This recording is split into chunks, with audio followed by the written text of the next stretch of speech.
2.5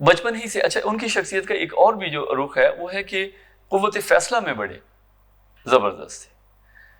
اب امیجن کیجئے 10 سال کا بچہ ہے اور نبی کریم صلی اللہ علیہ وسلم نے ایمان کی دعوت دی. بڑے بڑے جو ہیں ان کی ٹانگیں کانپ رہی تھی نا, حضور صلی اللہ علیہ وسلم کے خاندان کے لوگ, حضور کے سگے بڑے بزرگ جوان, لیکن چھوٹی سی عمر میں 10 سال کی عمر میں کھڑے ہو گئے. اور وہ الفاظ بڑے زبردست ہیں, یعنی اعتماد کا آپ عالم دیکھیے کہ کھڑے ہو کے, آپ کو یاد ہے نا وہ الفاظ, کیونکہ اگرچہ میں عمر میں چھوٹا ہوں, میری ٹانگیں پتلی ہیں, کمزور ہیں, لیکن میں اس مشن میں آپ کا ساتھ دوں گا. اور ساتھ دیا انہوں نے, ساری زندگی نبی کریم صلی اللہ علیہ وسلم کا ساتھ دیا, بھرپور ساتھ دیا. دوسرا ان کا جو وصف شخصیت کا وہ بہادری اور سادگی, یعنی کوئی سیاست نہیں. ایک ہوتا ہے نا بات کو ادھر ادھر کرنا, بالکل سادہ انداز میں اسٹریٹ فارورڈ تھے, لگی لپٹی رکھے بغیر بات کرتے تھے, دل میں رکھتے نہیں تھے بات. اسی لیے یہ جو آپ سیرت میں ہم پڑھتے ہیں حضرت رضی اللہ تعالیٰ عنہ کی کہ حضرت ابوبکر کی بیعت تھوڑا لیٹ کی, تو اظہار کیا نا ان کا خیال تھا کہ یہ ہمارا حق ہے, کیونکہ نبی کریم صلی اللہ علیہ وسلم کے ہم فیملی میں سے ہیں, تو یہ ہمارا حق ہے. تو انہوں نے اس کا اظہار کیا, لیکن جب انہیں اس بات کا احساس ہوا, کنونس ہوئے کہ نہیں یہ فیملی سے ہونا اس میں زیادہ اہم نہیں ہے, بلکہ اور چیزیں جو ہیں وہ زیادہ اہم ہیں, تو جب کنونس ہوئے تو خود آ کے مسجد میں, بڑی مسجد میں آ کے خود حضور سیدنا ابوبکر صدیق رضی اللہ عنہ کی بیعت کی. حضور صلی اللہ علیہ وسلم حضرت علی پہ اعتماد بھی کرتے تھے اور حضرت علی کو پیار بھی کرتے تھے. جیسے میں نے عرض کیا, عمر بھی بچوں حضور صلی اللہ علیہ وسلم کے بچوں کی تھی, اور ظاہر ہے ایک فیملی تھی تو پلے بڑے بھی بچوں کے ساتھ ہی تھے.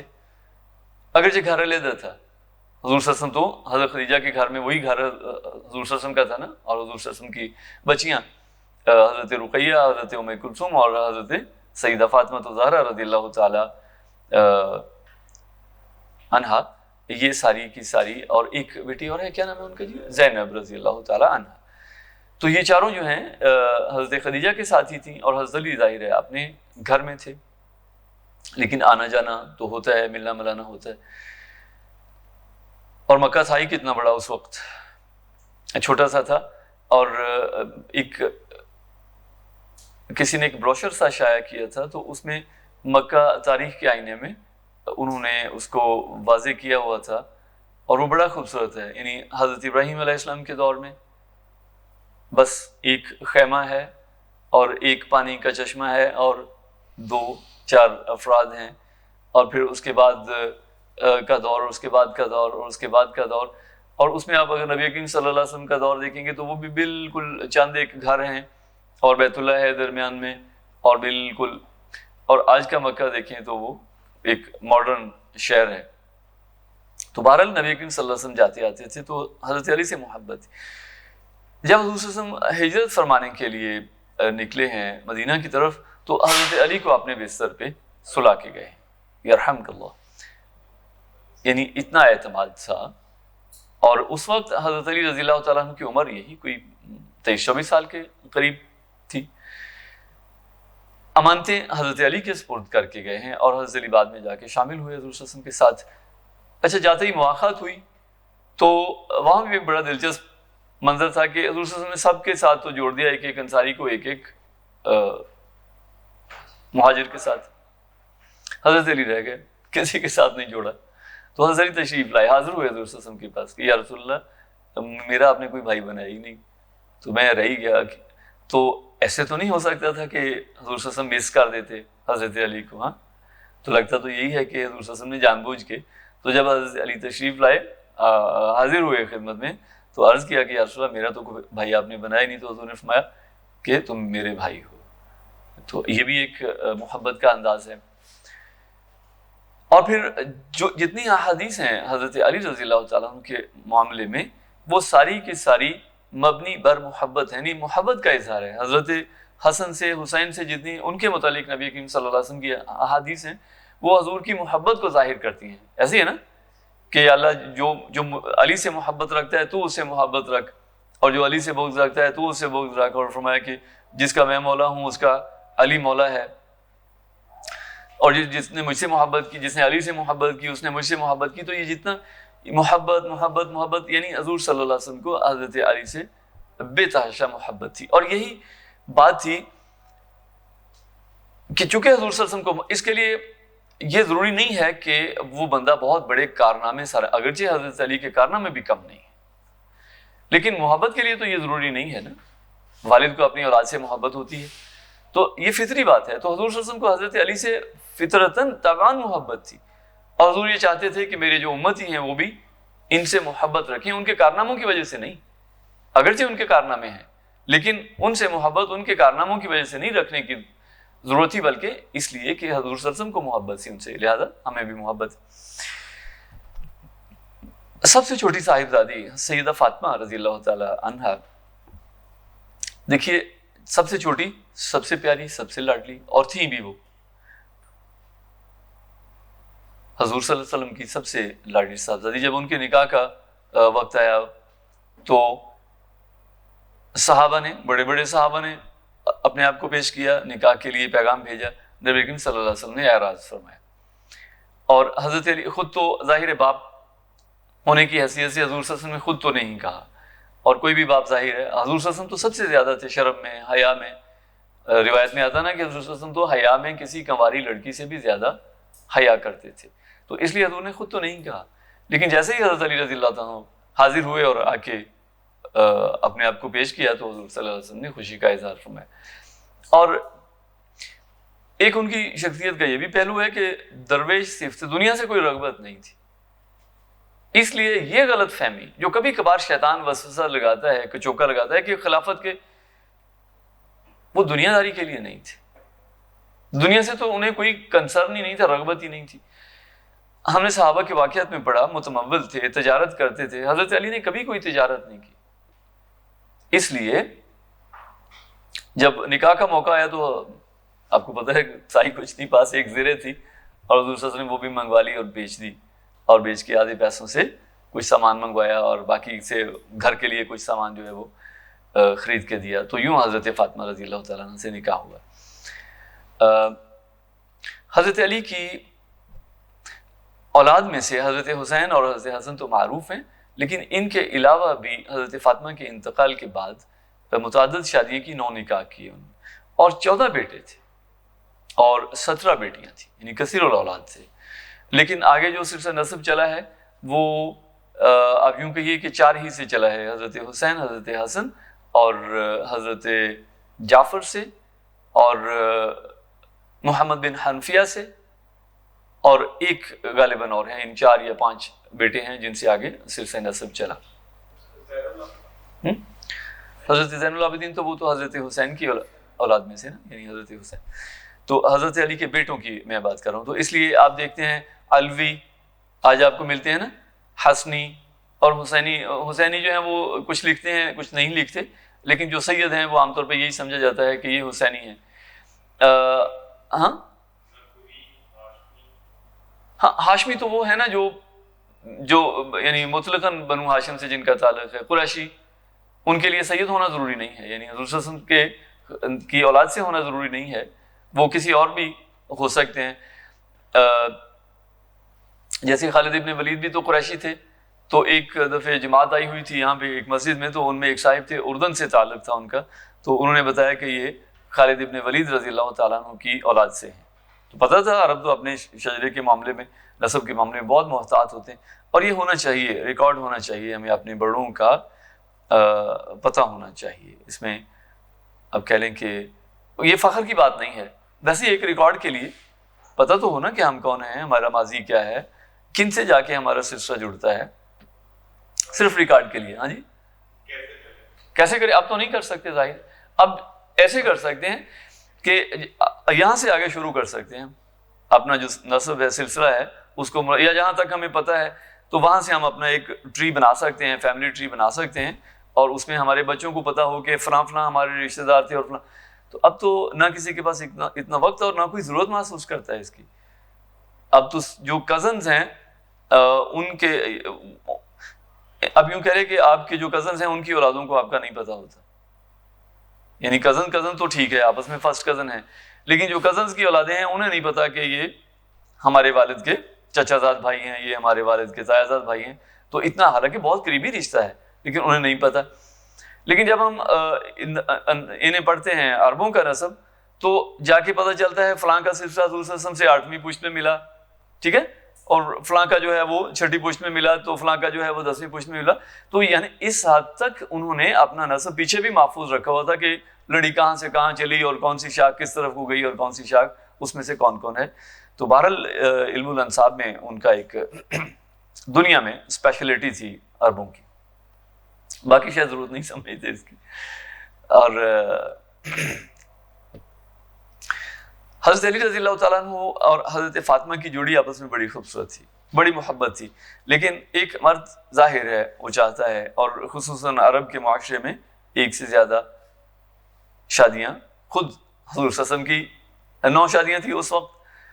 تو حضرت علی رضی اللہ تعالیٰ نے بھی ایک موقع پہ اس خواہش کا اظہار کیا، لیکن حضور صلی اللہ علیہ وسلم کو جو کہ حضرت فاطمہ سے محبت تھی تو حضور نے فرمایا کہ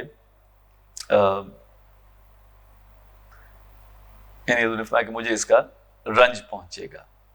تو اس لیے حضرت علی نے حضور کی خواہش کا احترام کیا اور حضرت فاطمہ کی زندگی میں دوسرا نکاح نہیں فرمایا. تمام غزوات میں شریک رہے اور لڑائی میں بڑے دلیر تھے اور تلوار کے جس کو کہتے ہیں نا دھنی تھے. تیر اندازی سعد ابن ابی وقاص اچھے شوٹر تھے اور سیدنا عمر فاروق رضی اللہ تعالیٰ عنہ اچھے تلوار باز تھے، لیکن حضرت علی جو ہیں وہ ہم کہہ سکتے ہیں کہ تلوار کے دھنی تھے. اور بڑے بڑے مارکے سر انجام دیے. فتح خیبر جو فتح ہو نہیں رہا تھا، باوجود محاصرے کے اور باوجود اٹیمپٹس کے، نبی کریم صلی اللہ علیہ وسلم نے فرمایا کہ کل میں جھنڈا ایک ایسے شخص کو دوں گا. یہ بھی انداز ہے حضرت علی کی اہمیت کو اور ان کی حیثیت کو اجاگر کرنے کا. فرمایا کل میں ایک ایسے شخص کو جھنڈا دوں گا جو اللہ سے محبت رکھتا ہے اور اللہ اس سے محبت رکھتا ہے. تو یہ بڑی بات تھی. تو صحابہ میں سے ہر ایک کی یہ خواہش تھی کہ اور منتظر تھے کہ پتہ نہیں کس کے نام یہ قرۂ فال نکلتا ہے. تو اگلے دن حضور صلی اللہ علیہ وسلم نے حضرت علی کو وہ جھنڈا عطا فرمایا اور ان کی آنکھ دکھ رہی تھی اور نبی کریم صلی اللہ علیہ وسلم نے اپنا لعاب مبارک ان کی آنکھ میں لگایا اور وہ ٹھیک ہو گئی. اور خیبر جو ہے وہ انہوں نے ایک ہی حلے میں ایک ہی جھڑپ میں فتح کر لیا اور مرحب کا سر. یہ تو ہم نے بچپن میں پڑھا ہوا ہے نا یہ واقعہ، تو بچپن میں جو پڑھا ہوا ہے اس کو دوبارہ کبھی بھی تازہ کرنے کی ضرورت نہیں ہوتی، وہ ہر دم تازہ رہتا ہے. تو یعنی تلوار کا ایک ہی ہوا، پہلے وہ رئیس پڑھا، اس نے کہا میں مرحب ہوں، میری ماں نے میرا نام مرحب رکھا ہے اور کون ہے جو میرے مقابلے میں ہے. تو حضرت علی نے جواب میں فرمایا کہ میں علی ابن ابی طالب ہوں اور میرا نام میری ماں نے حیدر رکھا ہے. تو آگے بڑھے اور ایک ہی وار سے اس کا جو ہے وہ یہاں تک دانتوں تک خود کو کاٹتی ہوئی، چمڑے کا، لوہے کا خود نہیں تھا، چمڑے کا خود تھا. ظاہر ہے جو تلوار ہے وہ لوہے کو نہیں کاٹتی، خود جو تھا وہ ہارڈ میٹیریل ہوتا ہے، بڑا سخت قسم کا چمڑا موٹا، تو عام طور پہ اس کو بھی کاٹنا مشکل ہوتا ہے، لیکن کاٹتی ہوئی اس کے دانتوں تک آئی. یہودیوں کو یہ بھی بہرحال تکلیف تھی سیدنا علی رضی اللہ تعالی عنہ سے کہ انہوں نے ہمارے سردار کو قتل کیا. نبی کریم صلی اللہ علیہ وسلم سے جو حضور کی ذوق لطیف کی خبر دیتی ہیں ہمیں روایات، ان میں آپ دیکھیے کہ حضرت علی حضور کے ساتھ ہیں. مثلاً کھجوریں کھا رہے تھے بیٹھے اور حضرت علی رضی اللہ تعالیٰ عنہ نے کھجوریں کھاتے گئے اور اپنی گٹلیاں حضور کے سامنے رکھتے گئے. تو حضور کے سامنے گٹلیاں زیادہ جمع ہو گئی. تو کھا چکنے کے بعد حضرت علی نے عرض کیا یا رسول اللہ ذرا دیکھیے گا سب سے زیادہ کھجوریں کس نے کھائی ہیں. تو دوسرے نے فرمایا ہاں علی یہ بھی دیکھنا کہ ہاں. تو انہوں نے عرض کیا یا رسول اللہ دیکھیے گا سب سے زیادہ کھجوریں کس نے کھائی. تو انہوں نے فرمایا یہ بھی دیکھنا کہ گٹھلیوں سمیت کس نے کھائی ہیں. تو یعنی لاجواب کر دیا نا حضرت علی کو. اور ایسے ہی حضرت علی بھی، یہ تو حضرت علی نے آغاز کیا نا اس کا، ایک موقع پہ نبی کریم صلی اللہ علیہ وسلم نے بھی آغاز کیا اور پہلے حضور کی طرف سے ہوئی. حضرت علی کھجوریں کھا رہے تھے تو حضور نے فرمایا کہ علی تمہاری تو آنکھ تمہاری دکھ رہی ہے اور تم کھجوریں کھا رہے ہو. تو حضرت علی نے عرض کیا یا رسول اللہ میں دوسری آنکھ کی طرف سے کھا رہا ہوں.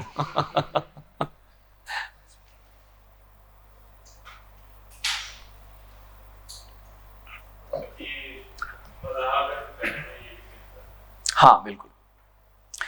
اچھا ایک اور چیز جو ہے وہ ہے ان کا پڑھا لکھا ہونا. بہت کم لوگ تھے, گنے چنے لوگ تھے, اور حضرت علی رضی اللہ تعالیٰ عنہ ان میں سے ایک تھے جو لکھنا پڑھنا جانتے تھے. اور لکھنا پڑھنا جانتے ہی نہیں تھے بلکہ اچھا لکھتے تھے. اسی لیے آپ کو یاد ہے حدیبیہ کا معاہدہ حضرت علی رضی اللہ تعالیٰ عنہ نے لکھا, اور قرآن پاک جمع کر کے نبی کریم صلی اللہ علیہ وسلم کے پاس لے کے آئے. قرآن پاک کاتبین وحی میں سے بھی حضرت علی سر فہرست ہیں, یعنی قرآن پاک جمع کر کے حضور صلی اللہ علیہ وسلم کی خدمت میں پیش کیا. اس کا مطلب لکھنے کا شوق بھی تھا, ذوق بھی رکھتے تھے لکھنے کا. حضور کی رحلت کے بعد جتنا کہ حضور سے محبت تھی حضرت علی کو, تو اس سے ہم اندازہ کر سکتے ہیں کہ غم بھی اتنا ہی بڑا تھا.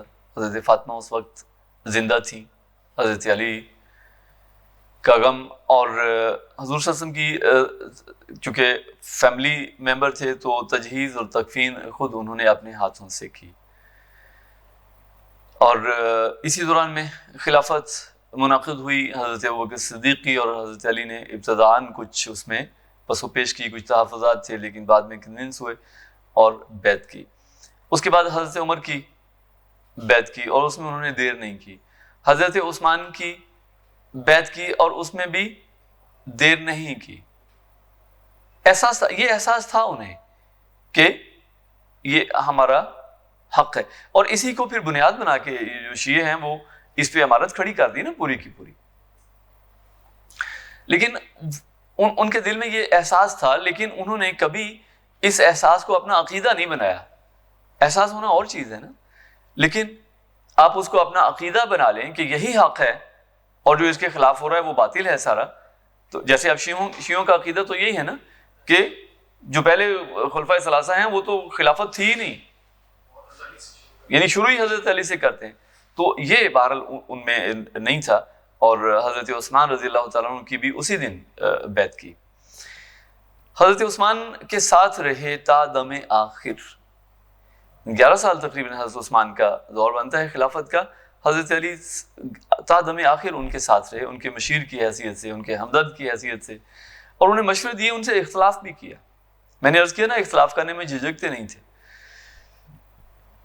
اور حضرت عثمان بھی ان کی بات کو اہمیت دیتے تھے, ان کی عزت کرتے تھے.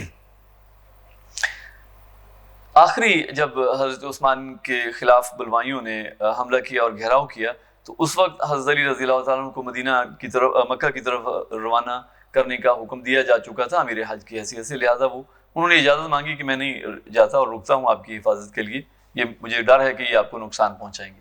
تو حضرت عثمان رضی اللہ تعالیٰ نے بہرحال اس بات کو قبول نہیں فرمایا. حضرت علی رضی اللہ تعالیٰ کی جو بیعت ہے وہ مدینہ میں جو صحابہ تھے انہوں نے بھی کی, اور جو باہر سے آئے ہوئے بلوائی تھے انہوں نے بھی کی. اور تقریباً حضرت عثمان کا 2 دن تو جسم اطہر جو ہے وہ پڑا رہا, اور کسی کو پاس آنے نہیں دیا بلوائیوں نے. مدینہ میں تھوڑے مسلمان تھے, اور جو تھے زیادہ تر مرد حضرات وہ حج کے لیے گئے ہوئے تھے, اور جو افواج ہیں وہ ساری کی ساری سرحدوں پہ تھی. مدینہ کی سیکیورٹی کے لیے, انٹرنل سیکیورٹی کے لیے اس وقت شاید ضرورت نہیں محسوس کی گئی اس بات کی, کہ کسی کے وہم و گمان میں بھی شاید نہیں تھا کہ کبھی ایسا موقع بھی آ سکتا ہے کہ مدینہ پہ بھی حملہ ہو سکتا ہے, اور اس میں بھی آ کے خلیفۃ المسلمین کے گھر کا گھیراؤ ہو سکتا ہے. یعنی شاید کبھی کسی نے سوچا بھی نہیں تھا, ورنہ کچھ اگر سوچا ہوتا تو کچھ انتظام ہوتا سیکیورٹی کا. اس لیے مدینہ کی سیکیورٹی تھی ہی نہیں سرے سے. اور حضرت عثمان کی, اور یہ بھی آپ دیکھیے کہ ان لوگوں کا ایمان, ہم باتیں تو کرتے ہیں بڑی بڑی اور کمپیریزن کرتے ہیں, لیکن ان لوگوں کا ایمان دیکھیے کہ انہوں نے اپنی سیکیورٹی کے لیے بھی گارڈ نہیں رکھے تھے. 2 4 رکھ سکتے تھے نا, کوئی ڈیمانڈ نہیں تھی ان کی سیکیورٹی کی. حضرت حسین اور حضرت حسن کو حضرت علی نے کھڑا کیا, حضرت عثمان نے تو ڈیمانڈ نہیں کیا. بہرحال یہ سلسلہ چلتا رہا, اور اسی دوران میں جو عبداللہ بن سبا ہے وہ مسلمان ہوا. یہودی تھا, مصر میں رہائش پذیر تھا. یہ وہاں سے واپس آیا مدینہ, اور آ کے اس نے اسلام قبول کیا, اور اس کا مدینہ میں آ کے اسلام قبول کرنا یہ بتاتا ہے، یہ ظاہر کرتا ہے کہ یہ کسی ایجنڈے پہ تھا۔ بانی مسلم کی ایک کتاب ہے، آپ کی نظر سے گزری ہوگی، مثیل عیسیٰ علی المرتضیٰ رضی اللہ تعالیٰ عنہ، یعنی حضرت عیسیٰ علیہ السلام کی مثال، وہ اس لحاظ سے کہ ان کے معاملے میں بھی دو گروہ بنے، ایک یہودی جو ان کی توہین کرتے، اور دوسرے عیسائی جو ان کے ساتھ محبت میں اتنے آگے چلے گئے کہ انہیں خدا کا بیٹا قرار دے دیا۔ امت میں بھی دو گروہ بنے، بلکہ امت میں تین گروہ بنے۔ حضرت عیسیٰ علیہ السلام کے ساتھ بھی ایک یہودی نے ان کے دین کے ساتھ، ان کے نظریے کے ساتھ غداری کی، اور اس کا نام ہے پولس، سینٹ پولس، یا پال بھی اس کو کہتے ہیں، سینٹ پال۔ یہودی تھا اور نمایاں یہودی تھا، یعنی ایسا نہیں کہ کوئی غیر معروف ہو، جانا پہچانا نام تھا۔ حضرت عیسیٰ علیہ السلام کے مخالف پیش تھا، جیسے ابو جہل تھا، اور ظلم میں، زیادتی میں بڑھ بڑھ کے حصہ لیتا تھا، اور حضرت عیسیٰ علیہ السلام کو اپنے تئیں، اپنے زوم میں جو انہوں نے سولی پہ چڑھایا اس میں بھی پیش تھا۔ اور پھر اس کے بعد حضرت عیسیٰ علیہ السلام کے حواریوں کے ساتھ بھی، یعنی تھرو آؤٹ اس کا جو ریکارڈ ہے وہ دشمنی پہ، بغض پہ، عداوت پہ مبنی تھا۔ لیکن ہوا یوں کہ جب حضرت عیسیٰ علیہ السلام کو انہوں نے اپنے طور پہ سولی چڑھا دیا تو مطمئن ہو گئے کہ اب اس نظریے کا خلا کما ہو گیا، ختم ہو گیا۔ لیکن ہوا یہ کہ حضرت عیسیٰ علیہ السلام کے حواری، اس لیے قرآن حکیم نے انہیں مثال کے طور پہ صحابہ کے سامنے رکھا۔ حضرت عیسیٰ علیہ السلام کے حواریوں کو آتا نا، وَإِذْ قَالَ عِيسَىٰ ابْنُ مَرْيَمَ لِلْحَوَارِيِّينَ مَنْ أَنصَارِي إِلَى اللَّهِ قَالَ الْحَوَارِيُّونَ نَحْنُ أَنصَارُ اللَّهِ فَآمَنَتْ طَائِفَةٌ مِّن بَنِي إِسْرَائِيلَ وَكَفَرَتْ طَائِفَةٌ۔ وہ جو حواری تھے بہت کم، 10 یا 11، اور ان میں سب سے نمایاں جو ہیں وہ پطرس تھے، جنہیں میرے خیال سینٹ پیٹر کہتے ہیں۔ انہوں نے یہ مہم جو ہے اس کا بیڑا اٹھایا، اور یروشلم میں تو یہودی تھے اور سخت مخالفت تھی، وہ یروشلم سے باہر نکلے اور انہوں نے دوسرے علاقوں میں جا کے تبلیغ کرنی شروع کر دی، توحید کی، حضرت عیسیٰ علیہ السلام کے نظریے کی۔ ظاہر ہے نظریہ توحید ہے، اسلام تھا نا۔ اور دیکھتے ہی دیکھتے انہوں نے جس کو کہتے ہیں چہار دانگ عالم اسلام کا، اس وقت تو اسلام یہی تھا۔ اور اس میں مزے کی بات یہ ہے کہ وہ سارے کے سارے شہید ہوئے جو حضرت عیسیٰ علیہ السلام کے حواری تھے، اور کوئی مصر میں شہید ہوا، اور آپ دیکھیے اٹلی تک پہنچے، اور مصر میں اور ایران میں، اور ایران سے ہوتے ہوئے یہ جو آپ کی ہیں رشیا کی جو ریاستیں ہیں، یوکرین وغیرہ، ٹرکی، اس وقت یہ رومن امپائر کا ہی تھا نا ٹیریٹری، تو وہاں تک پہنچے، اور دور دراز کے علاقوں میں انہوں نے جا کے عیسائیت کی تبلیغ کی، اور اتنے یعنی مضبوطی سے اور اتنی محنت سے کہ لوگ عیسائیت میں اور آپ دیکھیے پوری رومن امپائر جو ہے وہ عیسائی ہوئی۔ کانسٹنٹائن، لیکن وہ کنونس ہوا نا، مطلب ان کی تعلیمات سے کنونس ہوا، لیکن یہ 3 صدی عیسوی میں جا کے، ان کے بعد بہت عرصہ بعد جا کے، اچھا اس نے محسوس کیا کہ جو ہم چاہتے تھے وہ تو نہیں ہے، عیسائیت تو پھیل رہی ہے۔ تو اس نے پھر ایک نیا حربہ برتا، اور اس نے آ کے یروشلم میں آ کے اعلان کیا۔ اس نے کہا کہ میں جا رہا تھا اور مجھے آسمان سے ایک نور ظاہر ہوا، اور حضرت عیسیٰ علیہ السلام میرے سامنے آئے، اور انہوں نے کہا کہ تم میری مخالفت کرتے ہو اور میرے دین کی توہین کرتے ہو، تم ایمان لاؤ اور ہمارے دین کے معاون اور مددگار بنو۔ کچھ ایسا اس نے خواب گھڑا،